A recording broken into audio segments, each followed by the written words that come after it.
Welcome back to Binge Warmers. My name is Hopper, the photo shopper. And I am Steven. Today we are doing a tier list of the Marvel movies after Endgame. So I think the reason we're doing this is because everyone says Marvel went downhill after Endgame, but I don't think it really did. I don't think it. I think the quality.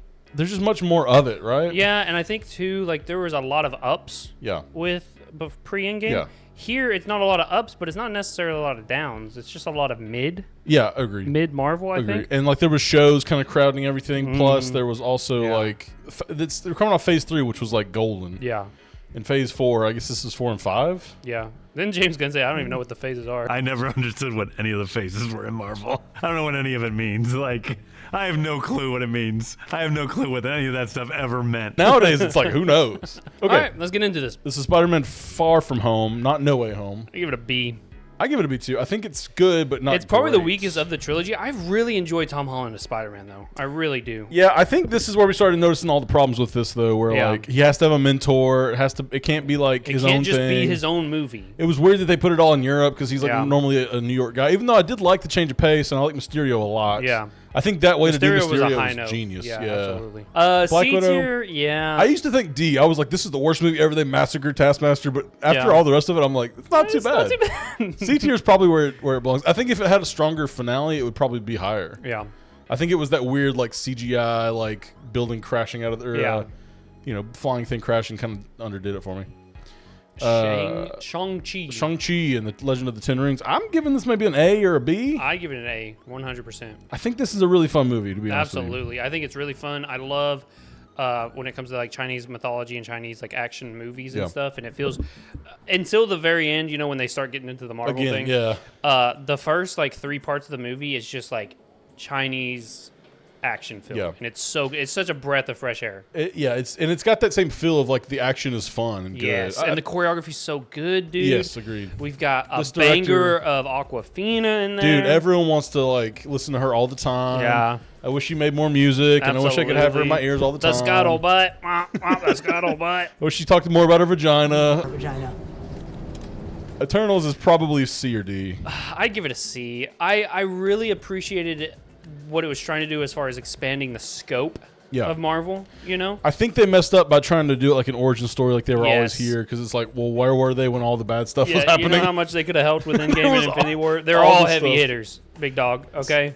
So, but at the same time, it's got some fun ideas. It looks okay. It looks pretty good, I think. There's that fun... The Speedster is so good. I love that fight. So I don't even know her name, but that fight is so good. Because it all the time, I've talked about it before, is like Speedsters only ever do the slow down time and do some stuff. Yeah. With this one, she's running and you feel every bit of her running and like punching and like running around the world. You know, you see like the fire and stuff as she's running. It's so good. I love that guy like shooting himself in the sun. Yes, dude, Icarus. I really do enjoy it. I think this movie, I think people were like, this came is at the wrong time, I think. And there's some weird decisions, man. Like some of the you know, the ending stuff was just like, what are we like the evil Superman trope. We'd seen it. We're done with it kind of deal.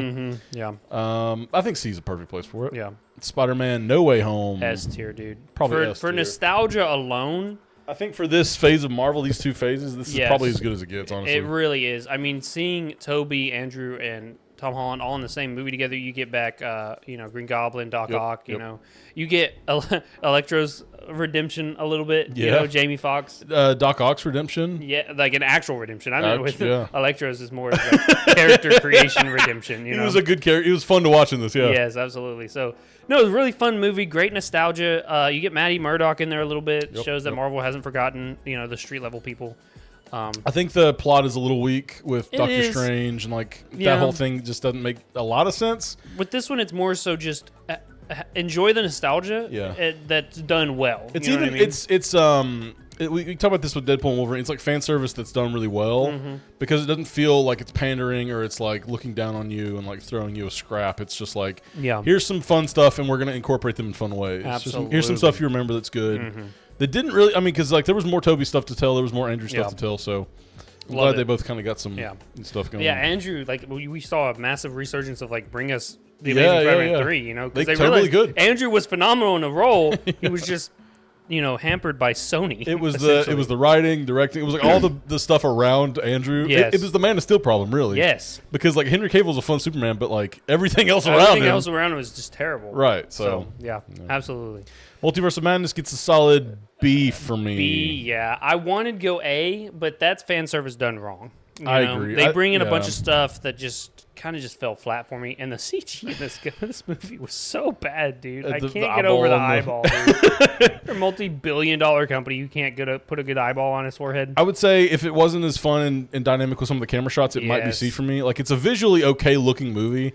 I don't like the turn for Wanda, even though I know she's a bad guy in the comics sometimes too. Yeah, I think Sam Raimi did a lot of heavy lifting on this one. And Bruce Campbell for sure. Yeah, the Pizza Papa. Yeah, dude. He's really the go to the movie. Him, dude. America Chavez kind of weak. Yeah, and she just exists to be the foil kind of thing. Like her powers just don't really make any sense. I like Doctor Strange in the MCU, but his standalone movies don't really hit for me. So yeah, for sure. It stinks though because he's really good in other projects. Absolutely. Like even in Spider-Man, he's they really good. nerf him in his own movies, dude. For real, he's always needing help and stuff. But when he's doing like the whole death thing, that was sick. Absolutely. Yeah. So yeah, B tier for sure. Thor: Love and Thunder. Thor: Love and Thunder D. D. God dang, dude. I think C just for Christian Bale's acting. Can we give it just for that? We can come back to it too. Yeah. I really hated this. You know what? Put it in D. Listen, I don't think Christian Bale carries it enough. It was between like making Jane Foster's cancer a joke. Yeah. And we really do know Taika Waititi was just like, you know what? Screw you guys. Y'all want to erase all the stuff I did? Like, I gave you a perfect Thor, and y'all want to shit on him? He was contracted to be like, yeah, make another one. So he's like, well, we'll just improv the whole thing and be silly. That's what we got. So yeah, really backfired on it. So bad. Thor is not the movie where you should be like throwing in your random. And Chris Hemsworth has gone on to say like, I am sorry for he should be. Come out. It's not his fault. It's not his fault. But I don't even think it's Taika's fault. I think it's just the era. Like no one really wanted to make that movie. Mm-hmm. There wasn't like an idea for it. We just like this is what we talk about with James Gunn. Like he's not starting a movie without a good script. Mm-hmm. This is why you don't do that. I mean, I saw a tweet today talking about like James Gunn just finally gave what's his name 4 years to write the Batman Matt script. Reeves, yeah. Meanwhile, Führer Feige's got 20 A-list actors in a room and a green screen just saying stuff. They don't even know what the plot of the movie is. They're probably shooting like 4 different endings because they can't like pick one. You know? Yeah. What I mean? We'll test all these, see which one works out. Oh my God. Stupid. This is Wakanda Forever. I give this maybe an A or B. I give it a B. I think I really do like where they went with it, but without Chadwick Boseman, Yeah. It really, and they try, and it's a good movie. Angela Bassett gives it like a career performance. Yes, I like Namor. Namor's really good. I like that whole setup for the city. I don't really like Shuri's arc, really. No, I've never really liked Shuri. Yeah. It stinks, but like Chadwick Boseman was so good, he overshadowed everyone else. Mm-hmm. Even though I like M'Baku, but he didn't have much to do either. You bald-headed demon. But and then you have Riri Williams was just put in there to show up to set up her show, and it made the show worse, didn't it? Like, didn't we think it made the show worse? But Ryan Coogler still directed a really good film. It just if this had Chadwick Boseman, it would be S. It would have been S 100%. But then again, like I do kind of like that we're like so heavy in the grief, like that's what the movie's about. But then I think it just makes a worse product. Yeah, and that's to nobody's fault. I don't blame this movie for being a B tier. Yeah, even though it could have been S. Yeah, for sure. It's Ant-Man 3. That's a D for sure. That's right? a D. That may be the worst one. Dick, man. Just quit being. Don't be a dick. How about that? Bill Murray's in this for no reason. Remember? I'm a dick. Yeah, he's in a few movies like that. It's just I don't know. Like, why was of all the MCU movies to put Bill Murray in? What happened there? Didn't he talk about it? I think he was like, I feel like everyone goes to a Marvel movie at some point. So you could have picked a better one. Checked it off the list so I can be done with it. Did they kill him in that, or is he? The only good. I don't know. I watched it once and never looked back. I can't remember 90% of this. The only thing I liked about this was Jonathan Majors as Kang. I forgot he was in it even. Yeah. That's the bad guy. When you see Jonathan Majors as Kang, like, the guy can act, man. Yeah. The fact that we don't get Kang now because of all this stuff that's happening, it's a real tragedy. Yeah. Because this man was perfect for this role, dude. It not only did this movie, not only that like hurt the Marvel kind of like phase 4 and 5 as a whole, it also hurt this movie really bad too. Because like Ant-Man's not supposed to be Kang. What are we doing? Especially with Scott Lang Ant-Man. He literally talks about killing Thor in an alternate universe. He gets run over by a bunch of ants. What's happening? and stuff. They're super advanced ants. Steve. My bad. They know how to do whatever. Yeah, with their names. Also, the Wasp is like nothing to do in this movie at all. It's called Ant-Man and the Wasp: Quantumania. I think it's because of this was being filmed and stuff during COVID, and she was very outspoken against COVID regulations. Oh, really? So I think they were trying to scale her back. I don't think she's coming back. I think her and I think who played Hank Pym, Michael Douglas. Anyway, him and Evangeline Lilly both like stepped away from acting after this movie. Really? Just blew up like careers and the Marvel whole machine. I think this is the problem. This is what did it. Ant-Man's what did it. Oh, 100%. I think that's when people were like, what the fuck have we been watching? Can someone talk about what's happening? Also, it's never looked worse. Like that's the worst looking green screen I've ever seen in any movie. Yeah. Like, and it just had such a cool concept though. The quantum realm, it should have been so good. There was a moment where like the goo creatures fill in his holes or whatever, and I'm like, this could be funny. This could be good. It right downhill after that. Yeah. Just immediately downhill. And then there's like a whole civilization of just regular people living down there. What is that? It made no sense. The poor guy from The Good Place. He's a really good actor. And he's just wasted in this. Yeah, dude. Sucks. Guardians 3's S tier though. S tier, 100% put that bitch up there. I think this might be my favorite Marvel movie. Guardians 3? You know what? It's not a bad thing to have. This movie makes me cry thinking about it. Yeah. Yeah. Oh, man. When they all die, dude, sad. When they all died, yeah. When all of Rocket's friends died, dude. Oh yeah, that was sad. Dude. It's whenever he's like looking at the baby raccoons and he's like, "Oh, you guys come with me," like all that stuff. It's when Peter Quill's like pushing down on Rocket, like you're not dying, homie. Dude, it's when Adam Warlock's like, "Now don't be rash. Don't be rash." Oh, I don't like how that makes me feel. Oh, he's looking at me. It makes me awkward. Oh, I don't like that. Perfect, dude. Incredible Perfect, film, bro. That's that James Gunn formula, like to a peak. Yes. You know what I mean? The Marvels. C. Yeah, it's a C. The sum of its parts were pretty good. It just didn't come together for me. Yeah, some of it just made no fucking sense. And they're just a weird ensemble. Like, you take people that aren't really well accepted already, right? From the audience, like, Captain Marvel did well, but it was only because it was off the back of Infinity War just come out. So no one really likes these characters, right? They didn't like how Captain Marvel was portrayed in Endgame, and then Marvel said, you know what? Yeah, let's put them in a movie together. Let's do it. And then it was terrible. I couldn't remember any of their names. Yeah, Captain Marvel didn't really have much of a personality, so they kind of have to mix them, Yeah, like Monica has personality, but then like all of her powers come out of nowhere. Yeah, absolutely. So it's because she got her powers in WandaVision too. Yeah. This was one of those where it was like you have to watch WandaVision and Miss Marvel to know what's even happening. Yeah, that was when you were starting to feel the blow because those weren't even. Well, okay, WandaVision was amazing. Miss Marvel fell off a cliff halfway through. Yeah. And I remember when we first watched the first 2 episodes of Miss Marvel, I was like, "Dang, this is gonna be good." If Miss Marvel had 20 episodes, I really think it would have been good. Like if it had more time to flesh it out and get all its characters and everything, I think it would have been great.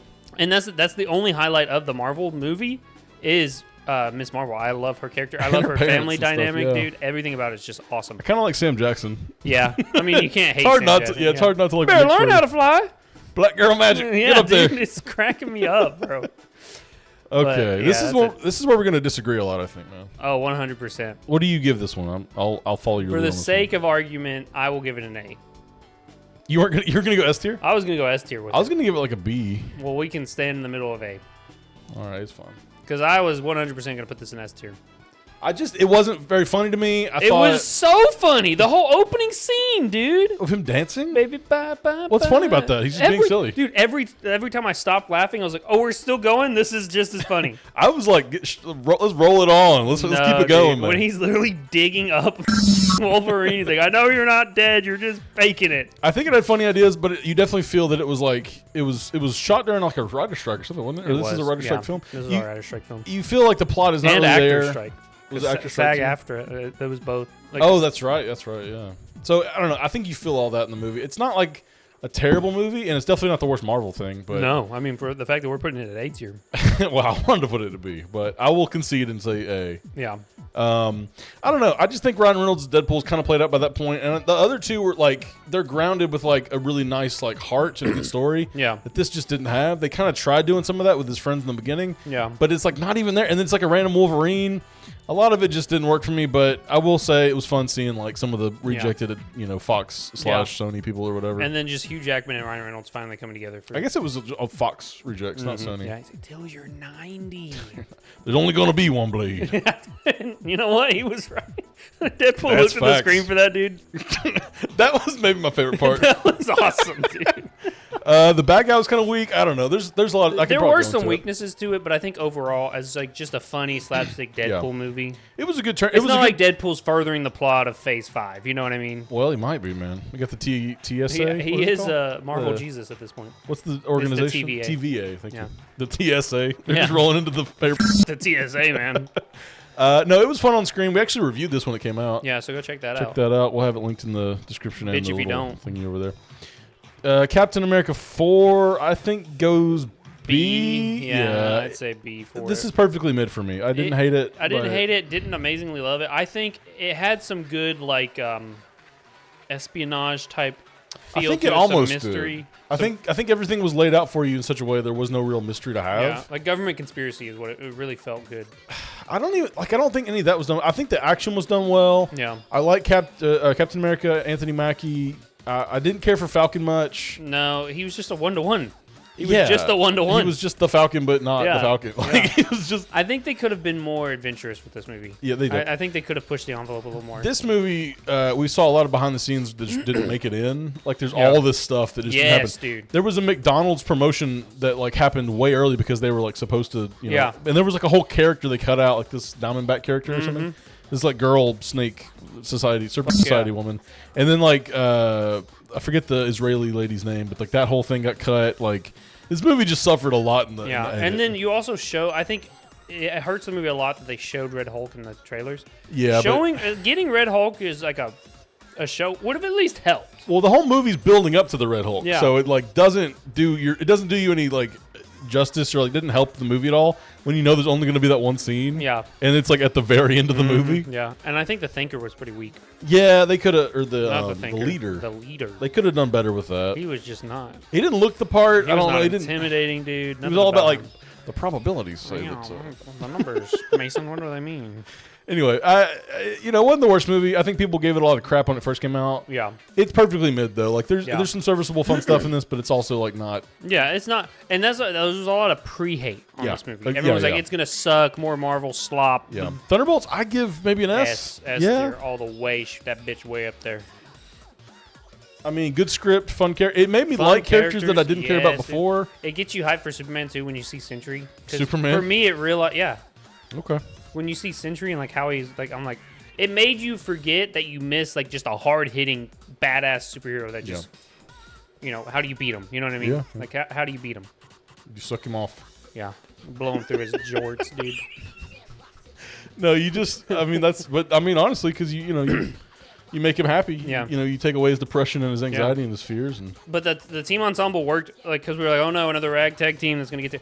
They all suck. Yeah, you know, suck. And they all know they suck. That's exactly it. Yeah, because we were all. I think everyone in the world was like, "Why this group of characters? What the hell?" And then they call them the New Avengers. I think the marketing around the movie was a little weird. Agreed. But solid performances for Thunderbolts all asterisks. Yeah. But like you get Bucky. Bucky's always great. Love I think Bucky. Florence Pugh's. Yes. Florence Pugh. Her Yelena is really good, which I didn't really care about Yelena before this, but now she's like one of my favorites. Like I can't wait to see more of her. Taskmaster was the best character in the movie, probably. Yeah, she's had so much screen time.